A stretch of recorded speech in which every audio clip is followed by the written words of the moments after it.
Very welcome, all of you. So, today we will talk about what? Today we will talk about Directive 90/385 EEC.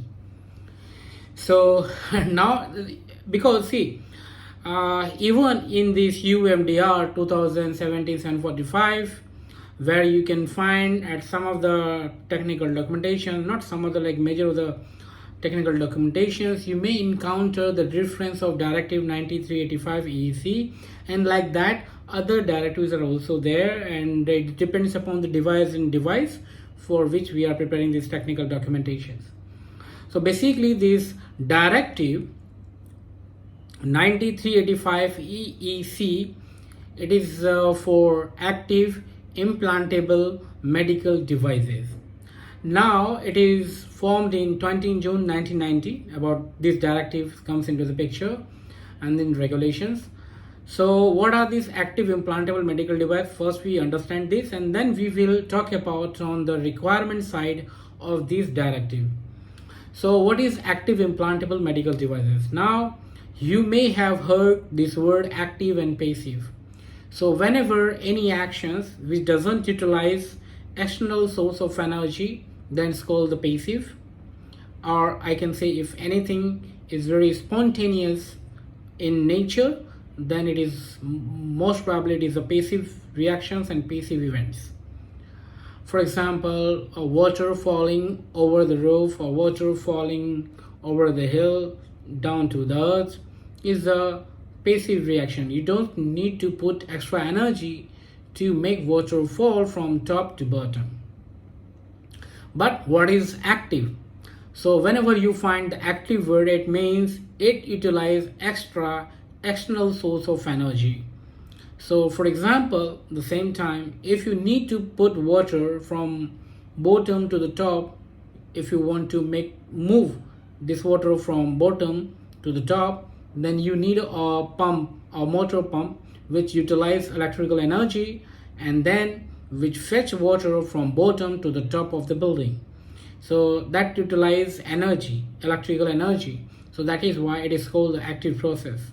So whenever any process which utilize external source of energy or energy, then it is active process. And whenever anything which is very spontaneous and very natural process, which does not require any other external source of energy, then it is called the passive reaction and passive events. So what the meaning of active implantable medical device? So we get most clarity on what is active means. Now implantable medical device means medical devices which can be implanted in the human body for a long. It's called the active implantable medical devices. But one more thing, sometimes some medical devices are designed in such a way which can utilize the body energy, body heat energy or body movement. For example, for any diabetic devices, in insulin delivery devices, they are using, I'm just giving one example to make you understand. So in diabetic treatment, there are some devices which utilize for the insulin delivery inside the human patients.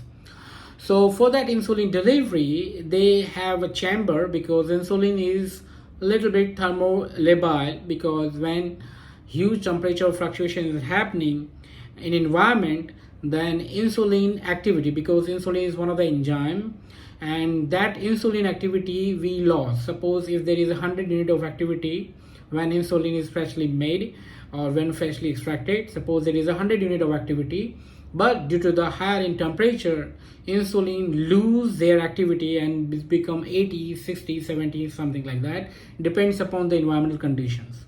Now how it happens, if you need more clarity on that, like how external temperature influence the activity of any enzymes, then I'm going to give you a separate lectures on this, because it need a complete detailed discussions on that. Because it depends, because during my masters I have worked on enzymes, so I know very well, I can explain you on this also. So yeah, let's come to the regulatory part. So that time they need to create a chamber where the insulin temperature, surrounding temperature, it should be around 22 and 23 or maybe the 24, for its optimum performance. For that, they use the Peltier cells. And if you already know maybe about the Peltier is something.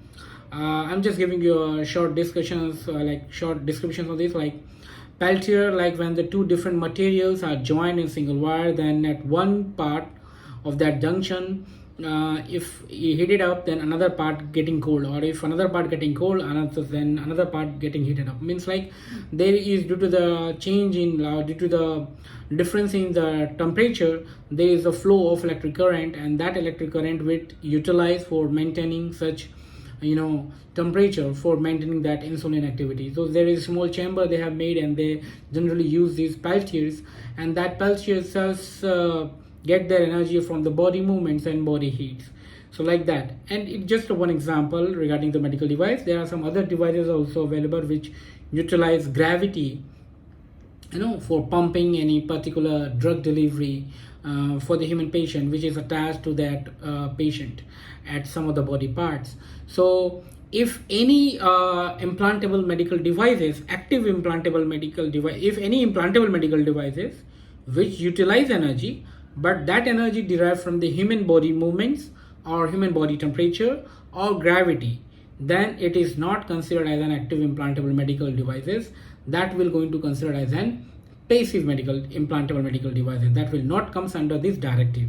Always remember, only external source of energy, if we utilize electrical, magnetic, or any kind of external source of energy, it should be external source, then it is considered as an active implantable medical devices. So this directive 9385 EEC is implied or is applicable to that active implantable medical devices. Now here first understand what is EEC. EEC stands for European Economic Area. So this is specially designed, like if any medical device, if we need to market in European Economic Zone, then it able to freely move from any country to country. There is no restrictions for the marketing that product. That is why this directive comes into the picture, and it is specific for the active implantable medical devices. So we understand what is active implantable medical devices. We understand this. Now what other things it should not get included? Suppose if any devices which utilizing human tissue, for example, then it should not considered in that will not covered in these directives. And some other directives are also available. If that directive is applicable to that particular medical devices, then again it is not.